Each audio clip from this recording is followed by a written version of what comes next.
Boa noite, meus irmãos, boa noite, minhas irmãs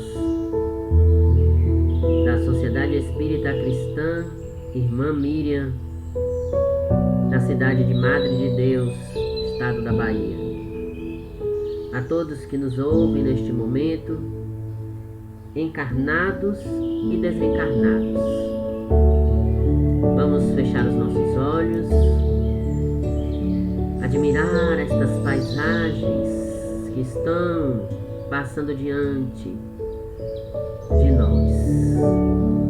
Nos conectar à natureza, nos conectar a Deus vivo, presente em nossas vidas. Gratos que somos, Senhor, por mais esta noite, por mais esta oportunidade de termos vencido o ano difícil de 2020, porque Tu, Mestre Jesus, está nos dando a oportunidade de mais um ano para a nossa ascensão espiritual. Gratidão à benfeitora da casa de oração. Gratidão a todos os benfeitores, guardiões, espíritos benfeitores que nos cercam e que têm nos protegido diuturnamente. Pedimos a essa pleiade de irmãos iluminados que encaminhem para nossos irmãos aqui encarnados, que se encontram hospitalizados, que se encontram encarcerados, que se encontram asilados, que se encontram atordoados pelas ruas, sem um ente querido, sem um abrigo, ou um abrigo junto a desconhecidos que muitas vezes os maltratam e que por vezes não têm o menor tempo para ouvi-los. Envolve o coração destes teus filhos, Pai, porque eles, sim, têm problemas, angústias, medos, preocupações diversas que não chegam perto das nossas vidas diárias. É por isso também, Pai, que te pedimos perdão, porque muitas vezes pedimos demais e fazemos de menos para bendizer-te e agradecer-te por tudo que nos oferece. É assim, Pai, imbuídos do teu amor, imbuídos da tua paz, da tua graça e da tua presença, que estamos iniciando mais um trabalho doutrinário aqui na CECIM. Trabalho este ainda online, ainda à distância, mas que nos permite unirmos psiquicamente uns aos outros para refletirmos os teus ensinamentos. Gratidão, Pai, por cada coisa de bom que acontece em nossas vidas, por cada superação, por cada aprendizado, por cada instante de nossas vidas. Sê conosco, Mestre, hoje, amanhã e todo sempre. Que assim seja.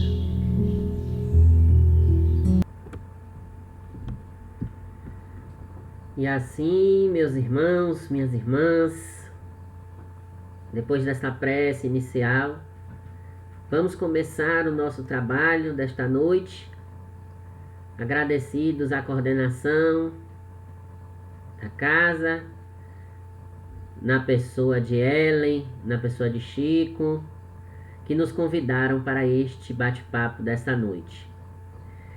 O primeiro online, né, que eu faço assim, com slide, tudo assim desse jeitinho arrumadinho, é o primeiro.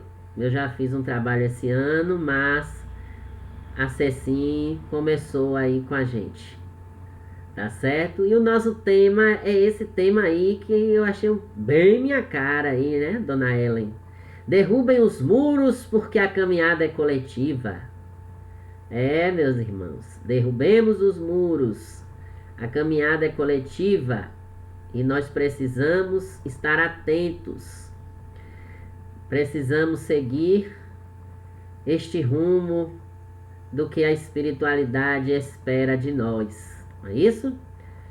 Bom, para quem não me conhece, muito prazer, boa noite. Eu sou Ivandro Gomes. Estou falando com vocês aqui de Salvador.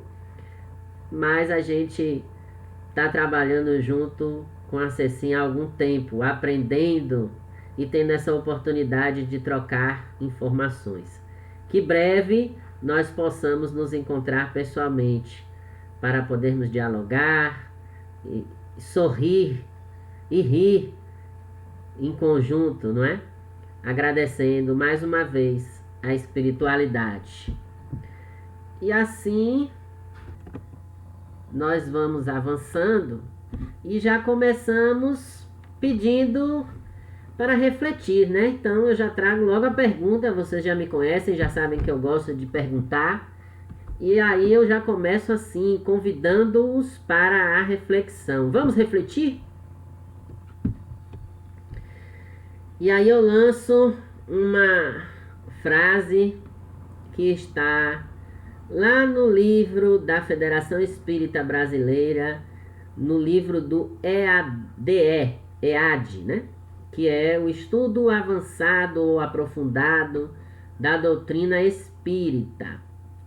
E a gente reflete a seguinte mensagem: Jesus espera que nós saiamos dos nossos próprios muros, removendo as pedras que foram soterrando a vida dentro de nós, derrubando as muralhas que cercam nossos corações. Pois é, nós sabemos, pelo Evangelho segundo o Espiritismo de Allan Kardec, que existem dois males na humanidade, sobretudo, que nos prejudicam e dificultam a nossa ascensão, a nossa evolução espiritual: o orgulho e o egoísmo.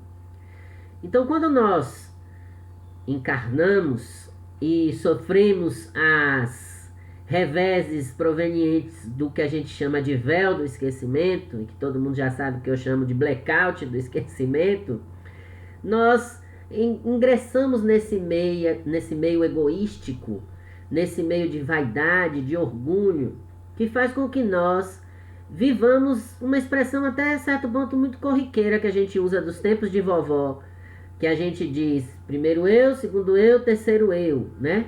Venha a nós sempre, ao vosso reino, nada. Então o que Jesus está esperando é que a gente saia desses muros que a gente cria ao redor de nós, que a gente tire as pedras que nos soterram em nós mesmos, que a gente derrube essas muralhas que estão cercando os nossos corações.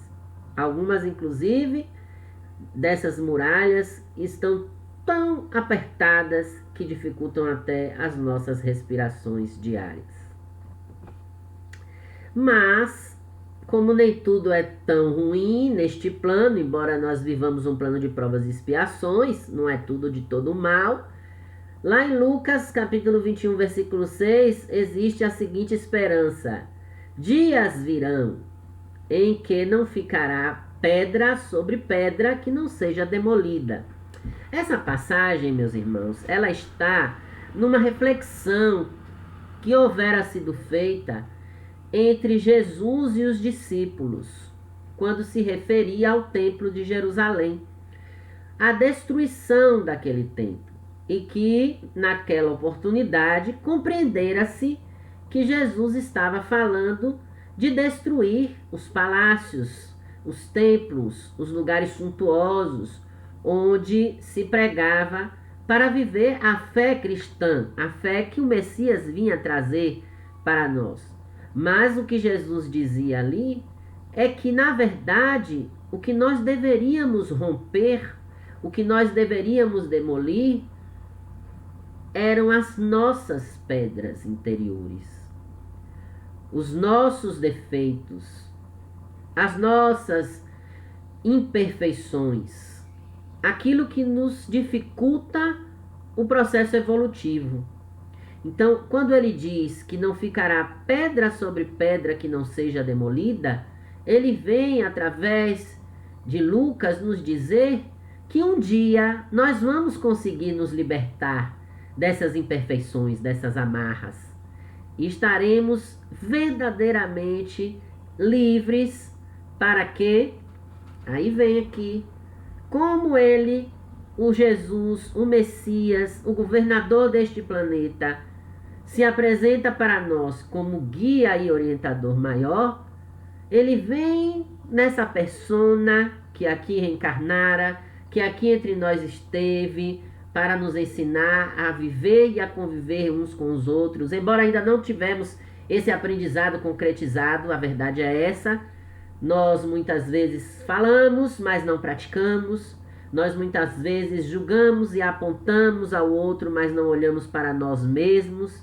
Então, nesta categoria de guia e orientador, Jesus ele tem oferecido meios e recursos para que se concretize a nossa melhoria espiritual. Desde quando ele esteve entre nós? Desde quando ele resumiu a tábua dos 10 mandamentos em apenas 2. Amar a Deus sobre todas as coisas e ao próximo como a nós mesmos. Jesus nos deu a oportunidade de conhecer, nos deu esses meios, esses recursos para a nossa melhoria, o nosso avanço espiritual. De sorte que, quando nós estivermos então livres destas imperfeições, é que estaremos definitivamente unidos ao coração divino, ao coração de Jesus, ao coração crístico, ao coração do nosso modelo, do nosso governador maior. Enquanto não estivermos livres dessas nossas imperfeições, enquanto não seguirmos estes meios, estes caminhos, estes recursos que Jesus trouxera para nós, de fato, nós não estaremos unidos ao seu coração.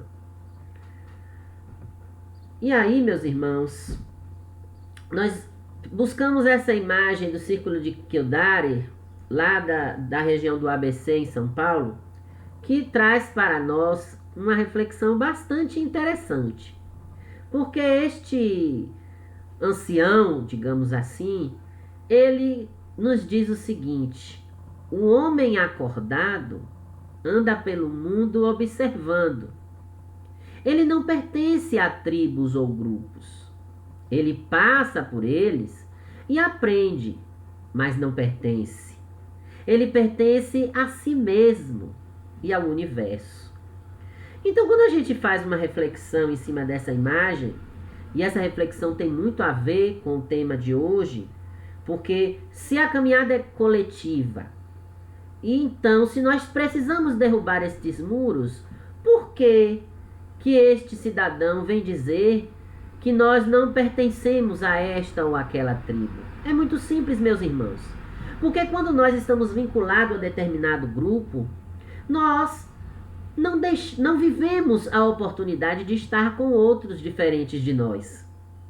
E muitas das vezes, nós criticamos, nós julgamos, nós apontamos estes membros de outros grupos que, por várias oportunidades e por várias situações, diferem dos nossos comportamentos, das nossas ações, das nossas atitudes.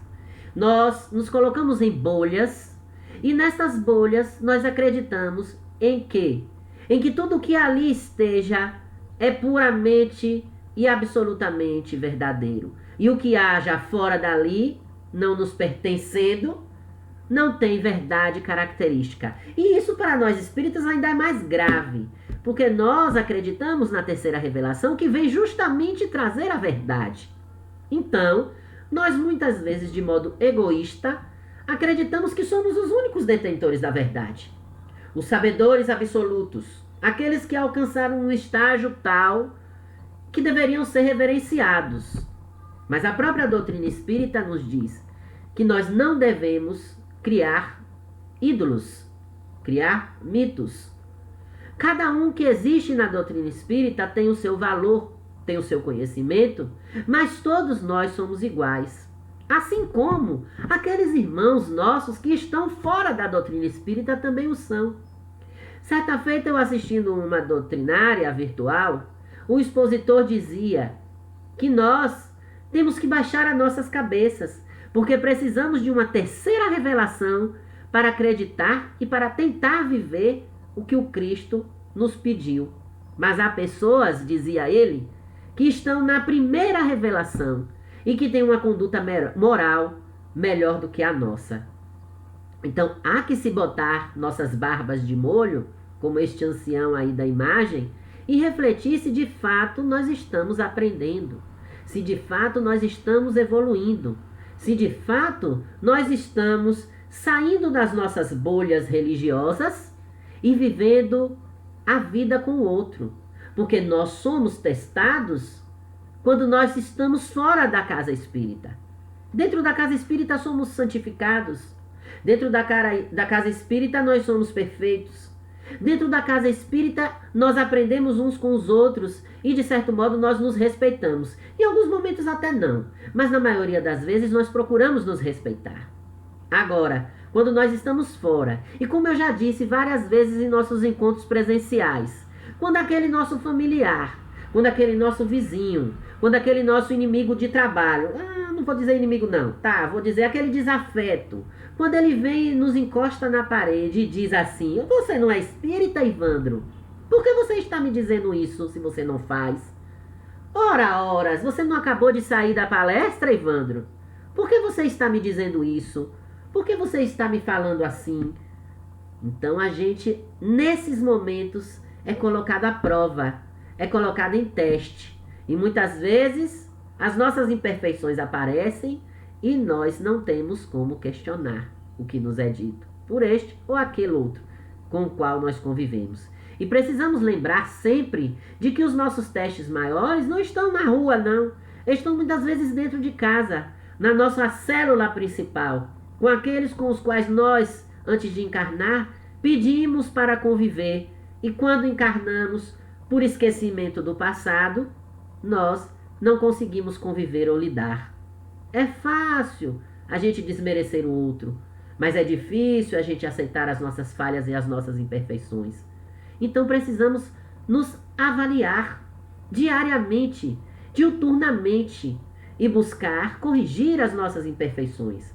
Aprender com estes grupos nos quais nós pertencemos, mas sabendo que nós somos responsáveis única e exclusivamente por nós mesmos. E que este universo que está aí nessa foto, nós fazemos parte dele. E nós somos corresponsáveis pela evolução deste planeta. Não é quem está desencarnado que vai fazer com que o planeta Terra se torne um plano de regeneração.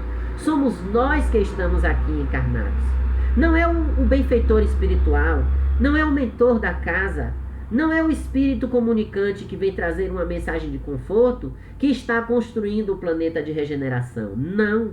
Quem está neste processo de edificação, quem está colocando o cimento, o concreto, o bloco necessário, somos nós. É a nossa união, é a nossa força em conjunto que fará com que este edifício cresça e não pereça. Então, meus irmãos, lá em João capítulo 17, versículo 21, tem essa seguinte frase: para que todos sejam um, como tu, ó Pai, o és em mim e eu em ti, que também eles sejam um em nós. Então nós precisamos ouvir o que Jesus disse. Para que cada um seja como ele e o Pai eram um só, nós também precisamos ser. É por isso que na imagem anterior, a gente dizia que a gente, para chegar até Jesus, precisa corrigir as nossas imperfeições.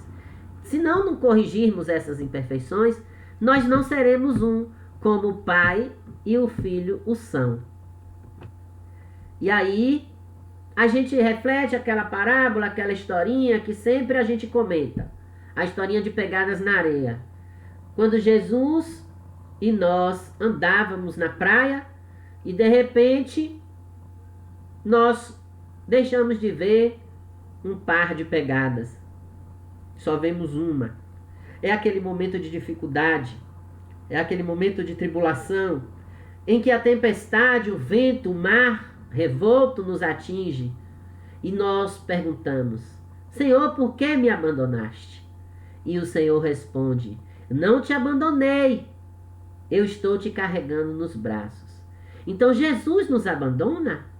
Ou nós damos as costas para o Messias? Ou nós damos as costas para o nosso governador, o nosso modelo, o nosso guia? Só que aí, essa mensagenzinha de verdade e luz vem nos fazer refletir.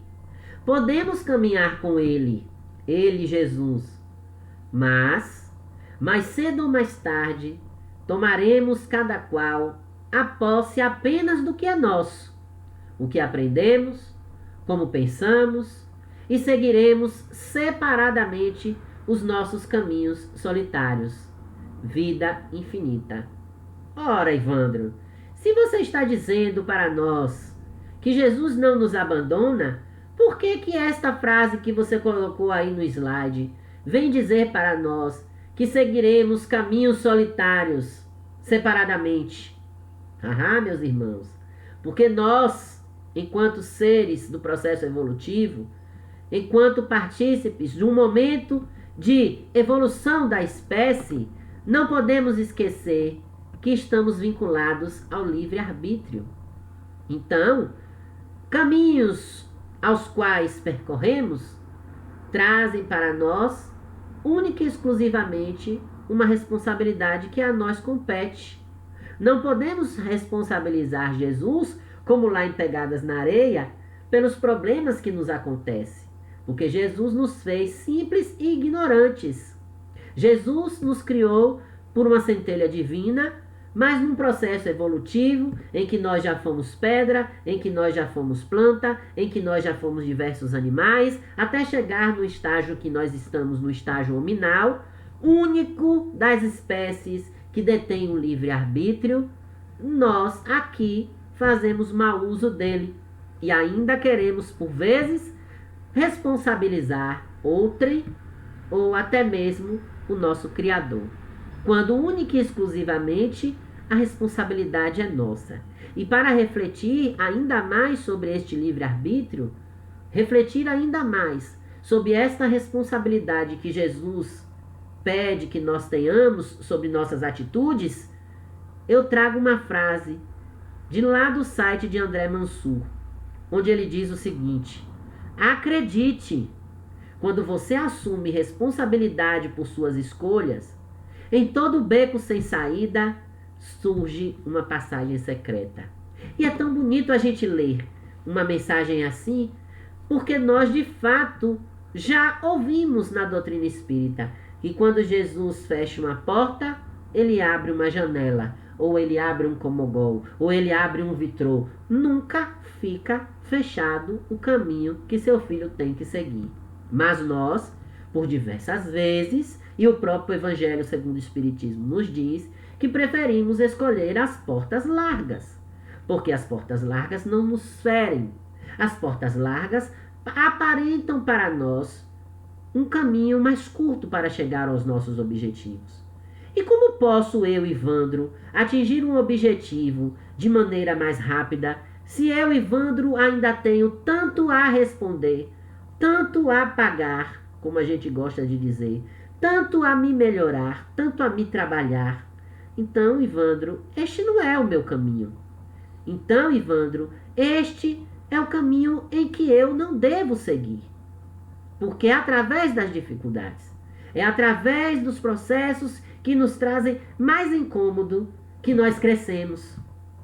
Costumamos também dizer, meus irmãos, quando não aprendemos no amor, aprendemos na dor. Mas o aprendizado sempre é obrigatório.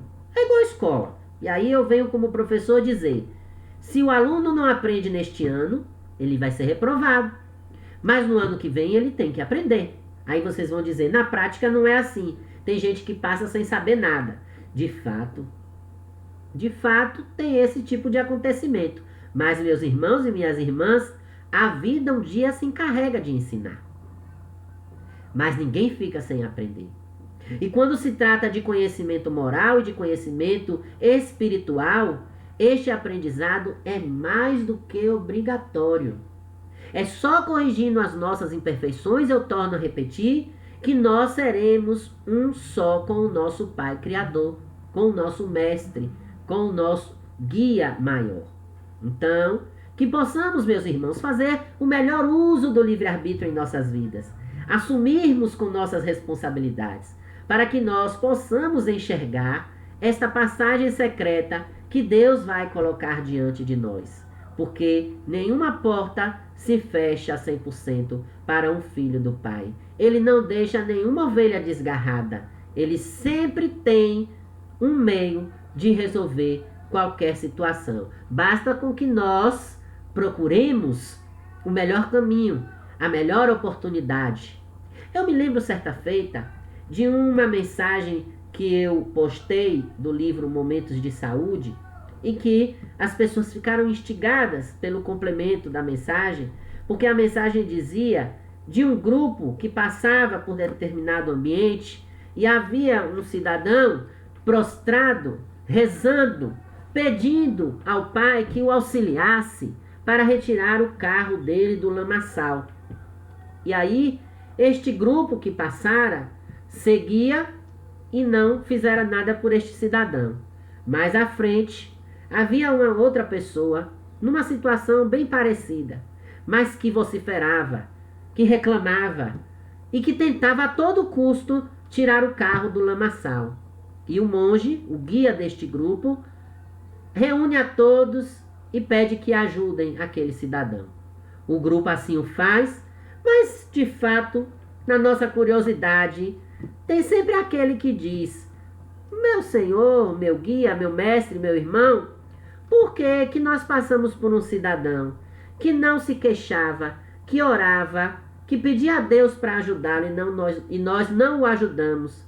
Ao contrário, nós ajudamos aquele cidadão que reclamava, que se queixava, que até xingava. E aí o guia lhes diz: ele estava fazendo a parte dele. O outro não, estava esperando que Deus fizesse por ele. Enquanto ele estava ali prostrado, ele poderia estar procurando meios de tirar o carro dele do lamaçal. Este de cá não. Ele podia até estar xingando, ele podia até estar vociferando, que é um erro. Mas ele estava tentando retirar o carro dele do lamaçal. Então, meus irmãos e minhas irmãs, nós precisamos separar o que é matéria do que é espírito. E muitas vezes nós jogamos a responsabilidade de tudo nas costas de Deus, quando na verdade nós também já aprendemos através do Evangelho que Deus não dá um fardo maior do que os nossos ombros são capazes de suportar. O que eu, Ivandro, tenho, o que você, meu irmão, você, minha irmã, tem, é porque nós podemos suportar. Não somos vítimas, não somos coitadinhos. Nós não estamos aqui sofredores no mundo de Deus. O que nós temos é porque Deus concede a nós por nossas escolhas e por nossa capacidade de suportar. E quando nós olhamos para o lado, meus irmãos e minhas irmãs, nós vemos pessoas com necessidades muito maiores do que a nossa e que não abrem a boca para reclamar 1/3 do que o que nós reclamamos. Então, mais uma vez eu falo, vamos colocar nossas barbinhas de molho, vamos enxergar o que Deus espera que nossas vistas materiais enxerguem, ao invés de olhar o que não nos interessa, ao invés de falar o que não é da nossa conta, ao invés de ouvir o que não nos vai trazer nenhum benefício, vamos fazer como a gente viu no slide anterior, fazer com que nós participemos deste mundo, desta sociedade, mas apenas como forma de aprendizado, e que sigamos o nosso rumo para que nós nos aproximemos de Deus. Jesus, quando esteve entre nós, viveu num mundo cheio de problemas, cheio de dificuldades, cheio de maledicências, como é o mundo em que nós vivemos. Mas Jesus não se contaminou em nenhum dos ambientes onde esteve. Jesus esteve com ladrões, Jesus esteve com doentes, Jesus esteve com mulheres da vida, mas Jesus não julgou, não condenou, não apedrejou. Eu sempre digo isso.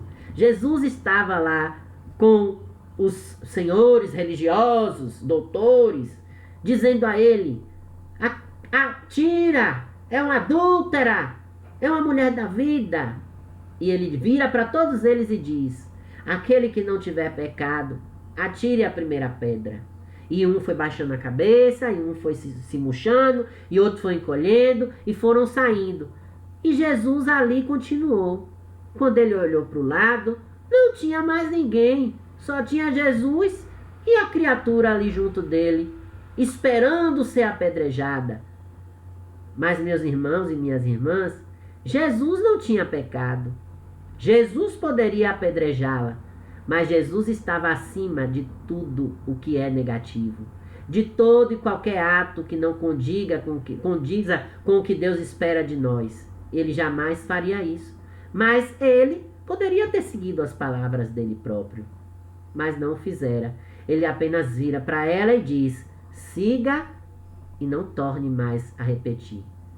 Então ele orienta, ele não julga, ele aconselha, ele não desfaz da pessoa, né? Como muitas vezes nós, por imposição de nossa vontade, por imposição de nossa fé, queremos com que o outro haja desta ou daquela forma. Isso é fazer bom uso do nosso livre-arbítrio? Não sei, que nós reflitamos também sobre isso. Para onde eu estiver, estejais vós também. Toda essa caminhada que eu falei aqui, e está provado pelo que eu falei, só acontece após um árduo trabalho de ascensão. Ninguém muda de uma hora para outra. Ninguém muda de um dia para o outro. Muitos de nós, inclusive, precisamos de mais de uma encarnação para mudar. Agora, isso também não é motivo para nós cruzarmos os braços e dizer: eu, Ivandro, não tenho mais como melhorar nessa vida, eu estou cheio de problemas e dificuldades, cheio de pessoas que não gostam de mim, cheio de pessoas que eu não me dou, e eu não vou mais me preocupar em resolver nada não, porque eu sei que tem outra encarnação mesmo, então na outra encarnação eu venho e resolvo, Não, eu não tenho que cruzar os braços, eu tenho que fazer a minha parte, eu tenho que buscar este trabalho árduo de ascensão, que a mim compete. E cada um tem o seu tempo. A gente quer que o tempo do outro seja igual ao nosso, mas não é não. Às vezes eu melhorei no lado A, mas o outro melhorou no lado B, e eu não quero enxergar essa melhora no outro do lado B. É igual disco de vinil. Muitos nem sabem o que é LP, disco de vinil. Mas o disco de vinil tem o lado A e tem o lado B. Às vezes a gente ouvia um lado e tinha aquela faixa que estava arranhada, que a gente muitas vezes era a música que a gente mais gostava do disco. E aí a gente vira o outro lado e o outro lado tá bom. Assim somos nós. A gente tem o lado A e o lado B.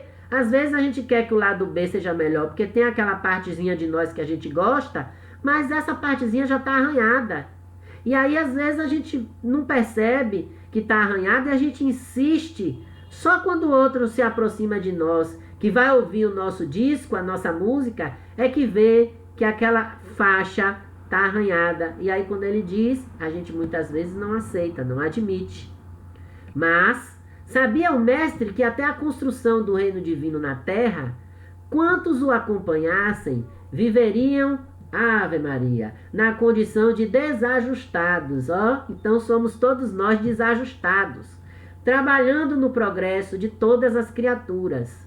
Todavia, sem lugar adequado aos sublimes ideais que entesouram. A gente quer entesourar os nossos ideais. Então, olha que importante isso aí nesse primeiro trecho. A gente tem que trabalhar pelo progresso de todas as criaturas. Não é só pelo meu progresso. Tenho que trabalhar pelo progresso de todos. Espíritas, não espíritas, brancos, negros, ricos, pobres, homens, mulheres, todos sem exceção. Ali não tem falando natureza, animais, meio ambiente. Temos que trabalhar pelo progresso de tudo, todas as criaturas, até do mosquito. Efetivamente, o cristão leal, em toda parte, raramente recebe o respeito que lhe é devido. Então, mesmo a gente trabalhando pelo progresso de tudo, a gente ainda não vai receber o respeito que a gente diz que merece, vamos dizer dessa forma. Por destoar quase sempre da coletividade, ainda não completamente cristianizada, sofre a descaridosa opinião de muitos. E aí eu quero abrir um parêntese aqui, não é aquele colchete que está ali com a reticência não, do trecho que foi suprimido, mas é abrir um parêntese para a gente refletir nesse ponto. Porque a gente faz e quer que o outro valorize, quer que o outro reconheça. A gente não tem, então, o que está fazendo. Porque o que dá a mão esquerda, a direita não tem que saber. A gente não tem que fazer esperando nada em troca. A gente tem que fazer por vontade própria. A gente tem que fazer por se sentir bem, independente de quem quer que seja. Então, eu não vou ter, por exemplo, a campanha do quilo na CECIM, ou eu não vou ter a doação da cesta básica, ou eu não vou ter a doação de roupa na CECIM, ou na COIF, onde quer que seja, e para que eu faça isso, eu vou exigir que as pessoas frequentem o centro. Que caridade é essa que escolhe para quem ser feita? A gente tem que fazer por todos, sem exceção. Seja o espírita, seja o evangélico, seja o candomblecista, seja o budista, seja quem for. Eu não posso impor regras. Eu tenho que doar sem esperar nada em troca. E eu tenho que estar preparado, porque vai ter gente que vai falar mal, vai ter gente que vai criticar. E por que que isso acontece? Porque ainda na coletividade, nem todo mundo tem o pensamento cristão. E quando a gente sofre essa opinião descaridosa daqueles que são irmãos de nós, da mesma filosofia, da mesma crença, aí é que incomoda, né? Balela. Eu vou me incomodar com o outro? Eu tenho que continuar trabalhando. Não importa o que o outro pensa, o que o outro diga, importa o que eu faço. Então, se a gente fica fazendo, incomodado com o que o outro está pensando, está deixando de pensar, é melhor a gente não fazer, porque a gente não está praticando o que Deus espera de nós. Reconhecendo ainda, continuando o trecho aí, que o domicílio de seus seguidores não se ergue sobre o chão do mundo, prometeu Jesus que lhe prepararia lugar na vida mais alta. Então, se eu não tenho o reconhecimento de Ivandro, de Ivan, de Ivando, de Ivan, de qualquer um que seja, que eu estou usando vários nomes para mim, não importa, eu tenho que ter o reconhecimento divino. Pronto, acabou. Não é aqui na terra que a gente tem que ser reconhecido, não. É lá na espiritualidade. É junto a Deus que a gente tem que ser reconhecido. É lá que a gente tem que ser um com um. Que a gente tem que melhorar para estar unidos um com um. Como Jesus e Deus estão unidos num só pensamento, num só amor, numa só ação. E aí Dr. Bezerra vem com essa mensagem reforçar o que eu disse agora. Filhos, não permuteis o que é eterno pelo que é transitório. Embora sob duros reveses, insisti na prática do bem aos semelhantes e tomai a iniciativa do perdão, na certeza de que o tempo urge e que ao termo da vossa caminhada sobre a terra não tereis outro céu que não seja o da consciência tranquila. Então, a gente às vezes se preocupa demais com o que é transitório, com a opinião do outro, quando na verdade a gente tem que se preocupar com o que é eterno, que é a nossa reforma íntima, que é a nossa evolução. Ninguém involui, ninguém retrocede. Nós podemos até parar, mas retroceder jamais. Então nós temos que estar preocupados com este melhoramento espiritual em cada um de nós. E estarmos certos de que aqui o que importa é a nossa consciência tranquila. É colocar a mente no travesseiro e dizer, eu fiz a minha parte. Como a abelha, né? A abelha fez lá quando estava tendo fogo na floresta, todo mundo correndo, o elefante para lá, a girafa para cá, o macaco coçando a testa, e aí ainda viraram para o beija-flor, a abelha não, Ivandro, o beija-flor. Viraram pro beija-flor e disseram: beija-flor, seu maluco, você tá fazendo o que aí? E o beija-flor, com aquele biquinho dele, com aquela rapidez de bater asas que a gente nem vê, ele disse o quê? Eu estou fazendo a minha parte. Então, ao invés de ficar na correria, atrás do que é transitório, querendo amealhar mais e mais, a gente devia estar preocupado com o que é eterno. E no caso da fábula da floresta, era cada um fazer sua parte e cuidar de apagar o fogo. Só o beija-flor que estava fazendo a parte dele. E aí a gente passa para uma situação em que a gente precisa refletir o seguinte: podemos então viver e consequentemente evoluir sozinhos? Já está claro, óbvio que não. Joana de Ângeles, no livro Leis Morais da Vida, psicografado pelo médium Divaldo Pereira Franco, nos diz que o homem, inquestionavelmente, é um ser gregário, organizado pela emoção para a vida em sociedade. Então, ali tem uma definição do Aurélio, que gregário é aquele que vive em bando. Então, a gente não consegue viver sozinho. Nós temos que viver em bando. E vamos conviver com nossas emoções nessa sociedade que Dona Joana vem falar para nós. Então, através desta lei de sociedade, que nós vamos conseguir sobrepor as nossas imperfeições e viver o melhor de nós a cada dia. Rodolfo Caligares, também no livro chamado As Leis Morais, nos diz o seguinte: o homem é um animal social. Já o dizia com acerto o famoso pensador da antiguidade, querendo com isso significar que ele foi criado para viver, ou melhor, conviver com seus semelhantes. Então, nós precisamos conviver, viver junto, viver próximo, viver ao lado, não viver separado, é conviver com os nossos semelhantes. E ainda, na questão 766 do Livro dos Espíritos, a pergunta que foi formulada para a espiritualidade foi: a vida social está em a natureza ou está na natureza, no caso do português mais moderno? E a resposta que os espíritos trouxeram é a seguinte: certamente Deus fez o homem para viver em sociedade. Não lhe deu inutilmente a palavra e todas as outras faculdades necessárias à vida de relação. Então imagine, Deus nos ensinou a palavra, Deus nos deu a inteligência, inclusive para aprender outras línguas. E aí, para que a gente precisa aprender inglês, francês, alemão, espanhol? Para viver sozinho, como um eremita? Para viver dentro da concha, como a lesma? Sem contato nenhum? Porque vocês sabem que a lesma, quando cresce, ela vai procurar outro casulo, né? Outra concha para ela viver, mas a concha precisa estar vazia. Então, será que nós fomos feitos para viver isolados, para viver sozinhos?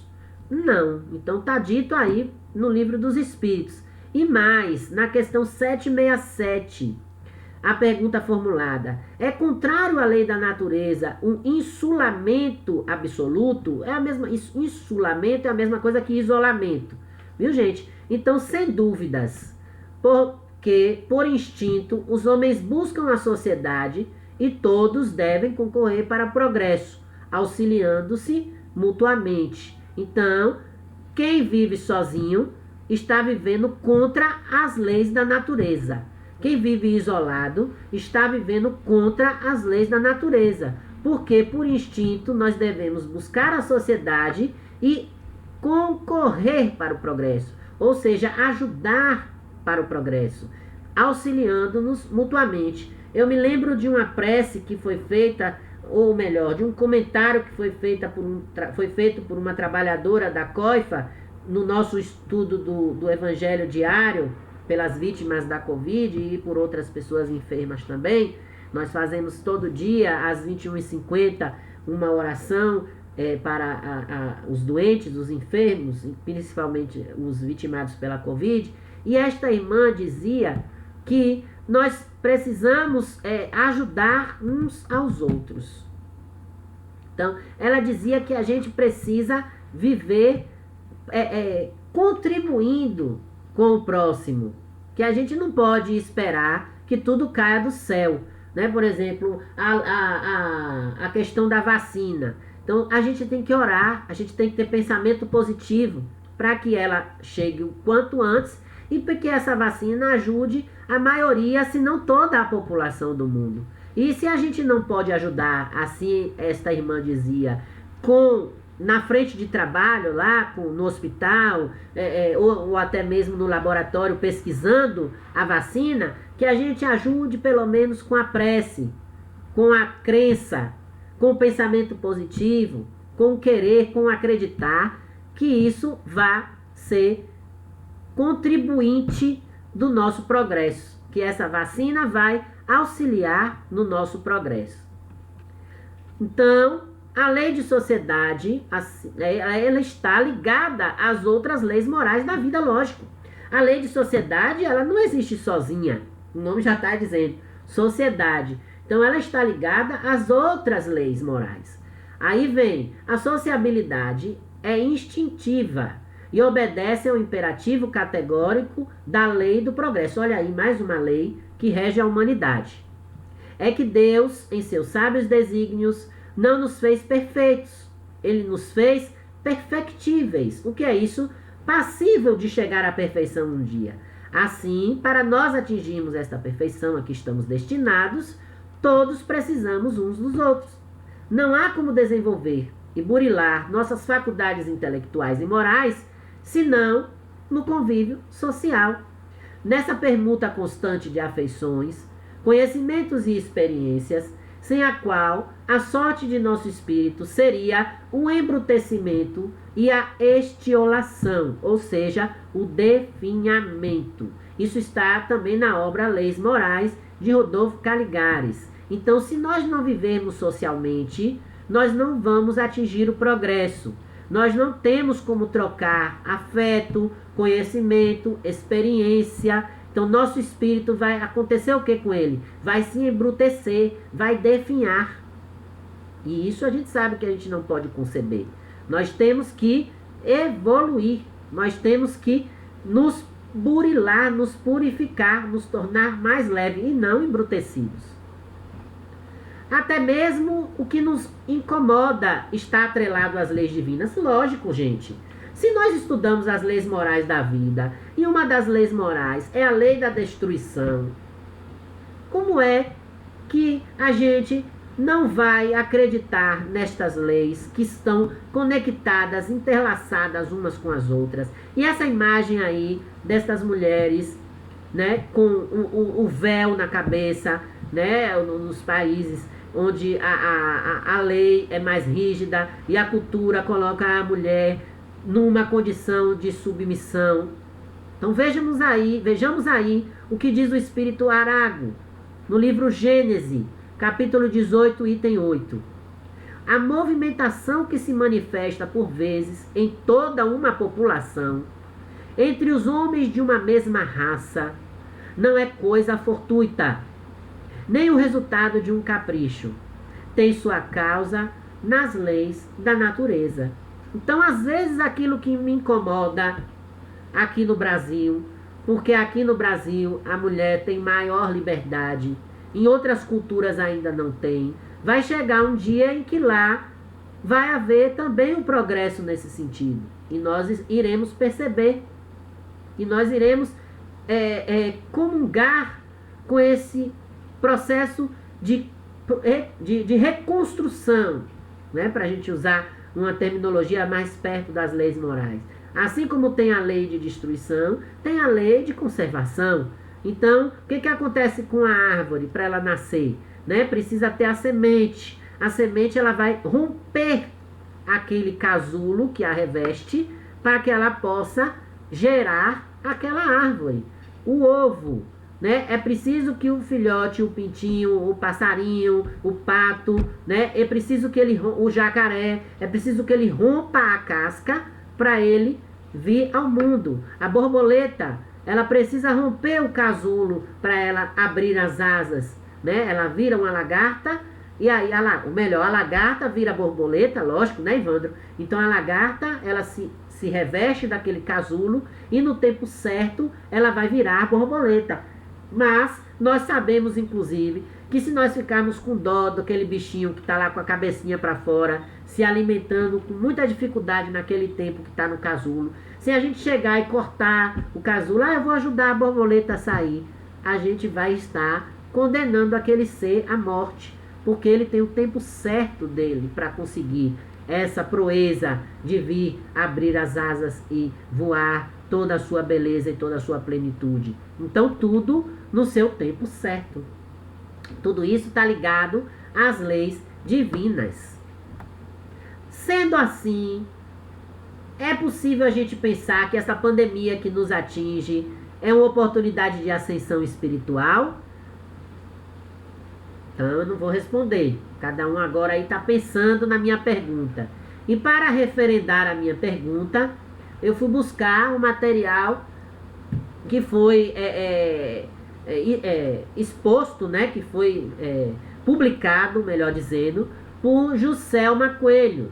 Juscelma Coelho, que é presidente da Sociedade Espírita Maria Nunes e da Sociedade Espírita Joana de Ângeles, além de ser membro do Conselho de Administração do Instituto Assistencial Espírita André Luiz. E no livro, né, nas cartas aos Coríntios, né, o apóstolo Paulo diz lá no 4, versículo 16, que ainda que o nosso homem exterior se corrompa, o interior, contudo, se renova dia a dia. Cada experiência, diz Juscelma, nos deixa o valor que nos corresponde. E tudo que nos acontece tem uma razão de ser. Tá certo, né, gente? Não cai uma folha de uma árvore sem consentimento do Pai. Assim nós já aprendemos. Ela vem além. Essa letra vai estar muito pequena para vocês lerem, mas eu vou aqui traduzir. De repente, a constatação da fragilidade física em que a vida de todos se vê ameaçada por um vírus que prenuncia com a interrupção da jornada física, faz pensar, e aí diz Juscelma Coelho, em questões como: o que eu tenho feito da minha vida? Que possibilidade eu tenho de recuperar o tempo que eu utilizei mal? Como é que eu tenho distribuído o meu carinho e a minha atenção às pessoas que me cercam? Quais os valores que eu tenho e que podem ser melhor utilizados? Então, de repente, nós temos a certeza de que somos peças importantes na vida do universo e sentimos vibrar em nós a vontade de recuperar o tempo perdido. Gravitar para a unidade divina é o grande objetivo da humanidade. E para alcançá-lo, precisamos vivenciar a justiça, o amor e a ciência. E diante dos cataclismas físicos ou morais, nós somos abalados pelo convite à vida, pela vontade de nos elevarmos, pela atenção e solidariedade aos nossos semelhantes. Assim, nos tornamos mais suaves, mais ternos, tolerantes e amigos. Estaremos, então, nos primeiros degraus da ascensão espiritual. Olha o que Juscelma diz, que se nós conquistarmos tudo isso, nós ainda estaremos nos primeiros degraus da ascensão espiritual. E aí, para fechar, ela ainda diz assim: estávamos assistindo ao desdobrar de males altamente virulentos que corroíam as sociedades. Virulentos no sentido de vírus, mas não esses vírus, vamos dizer assim, físicos que nos acometem. Olha o que é que ela chama de males virulentos: as manifestações cruéis de preconceito, as atitudes de agressividade e desrespeito inenarráveis, as posturas de desamor, as competições mesquinhas, o desprezo aos princípios da boa convivência, as mentiras, tudo isso refletindo-se na macroestrutura social. E aí, com a chegada da pandemia inesperada, a gente se vê assustado, a gente para e a gente reflete. Alguns ainda nem conseguiram fazer isso. Acham que a pandemia ainda é uma gripezinha. E somos, então, forçadamente limitados pelas paredes do lar. nos voltamos agora uns para os outros. E olha mais interessante, a distância. Nós temos que nos preocupar uns com os outros, agora a distância, não é mais estando perto. Nem castigo, nem aviso ou ameaça. Tudo isso, gente, é consequência natural da aplicação da lei de causa e efeito, da lei do progresso e outras leis afins. Olha aí as leis morais da vida novamente. Precisamos então, meus irmãos e minhas irmãs, esqueci minha água, por isso que eu estou aqui tossindo. Precisamos refletir política e socialmente as expiações que nós enfrentamos diariamente. Para melhor entender, então, a questão das expiações coletivas, esclarece o espírito Clélia do Plantier, no livro Obras Póstumas, que é preciso ver o homem sobre 3 aspectos: o indivíduo, o membro da família e, finalmente, o cidadão. Sob cada um desses aspectos, ele pode ser criminoso ou virtuoso. Em razão disso, existem as faltas do indivíduo, as faltas da família e as faltas da nação. Cada uma dessas faltas, qualquer que seja o aspecto, pode ser reparada pela aplicação da mesma lei. Então, o que a gente faz aqui a gente paga. Seja do ponto de vista individual, algo que atinja alguém ou a mim mesmo, seja do ponto de vista familiar e seja do ponto de vista social, do ponto de vista de cidadão. O que eu fizer, eu vou ter que responder com a mesma força, do mesmo jeito, do mesmo modo, reverso, claro, né? É por isso que nós precisamos combater o julgamento e trabalhar o nosso auto-melhoramento. Ou seja, vamos seguir aí o que nos diz Chico Xavier, o que nos orienta esse grande ícone da doutrina espírita. E aí a gente torna a refletir, não é endeusar, é refletir os ensinamentos que através dele a espiritualidade deixou para nós. Sejamos dignos e corretos em todas as circunstâncias. Não nos preocupemos com os equívocos alheios. Cada qual dará conta de seus atos à própria consciência. Nossa tarefa consiste em nos melhorarmos sempre e cada vez mais. É para isso que nós nascemos.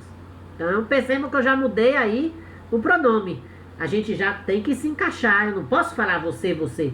Eu, nós. Estamos todos no mesmo barco. Embora cada um de nós enfrente a tempestade de modos diferentes. Cada um de nós tenhamos uma função específica nesse barco.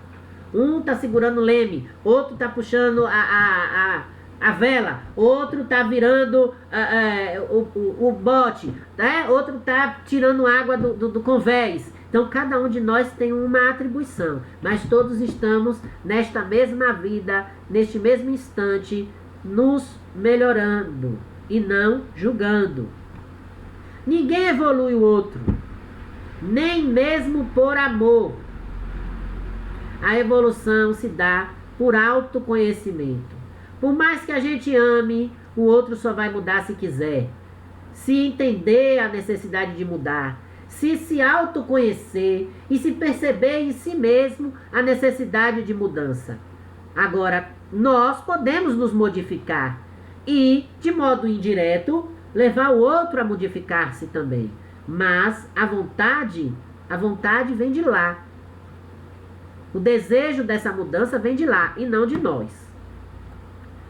Quando alimentamos mais a nossa coragem do que os nossos medos, nós passamos a derrubar muros e começamos a construir pontes. Olha aí então o que o nosso tema diz. Vamos derrubar esses muros porque a evolução é coletiva. Então a gente tem que derrubar esses muros e construir pontes ligando uns aos outros para a nossa evolução. Assim, meus irmãos e minhas irmãs, nós encerramos esse nosso bate-papo da noite, agradecendo mais uma vez por esta oportunidade de estarmos aqui reunidos neste sábado, nesta noite maravilhosa, não é? Agradecendo a todos a espiritualidade por mais este momento. Nossas referências estão aí descritas.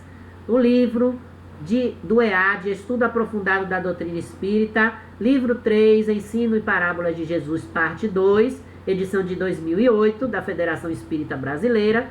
O livro dos Espíritos, na parte 3, capítulo 7, As Leis Morais. O livro de Joana de Ângeles, Psicografia de Divaldo Franco, Leis Morais da Vida, no capítulo 7. A palestra Lei de Sociedade, de Paulo Neto, disponível nos SlideShares, com o título Lei de Sociedade, pesquisada ontem, 15 de janeiro de 2021, e o artigo do jornal Estado de Minas, de Lilian Monteiro, na seção Comportamento, e aí tem um site para quem quiser pesquisar, acessado também ontem, né? O título é O Desafio da Pandemia e uma Chance de Ascensão Espiritual. Uma matéria interessantíssima, onde Lilian entrevista vários representantes de diversos segmentos religiosos e que falam sobre como a pandemia pode ajudar no nosso crescimento espiritual. E lógico, as imagens elas foram extraídas do Google. Mais uma vez, obrigado e vamos acalmar os nossos corações para a nossa prece final. Bem, meus irmãos e minhas irmãs, vamos fechar os nossos olhos e agradecer a espiritualidade por mais esta reflexão, por mais este momento de estarmos juntos. Que a espiritualidade desça sobre cada um de nós, derramando as bênçãos necessárias para superarmos os momentos de dificuldade, para que possamos sobreviver a esta situação que ainda se encontra sobre o planeta. Que cada vez mais nossa fé seja vivificada e cada vez mais possamos compreender os desígnios do nosso Pai. E com Ele, com o nosso Criador, buscar a nossa melhoria, a nossa reforma íntima.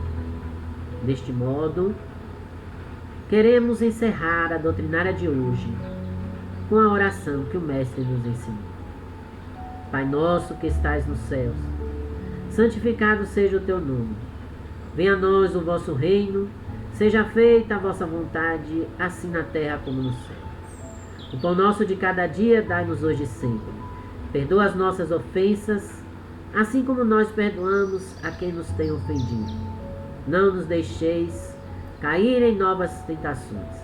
Livra-nos, Senhor, de todo mal, que assim seja. Gratidão, meus irmãos. Até a próxima, se Deus permitir.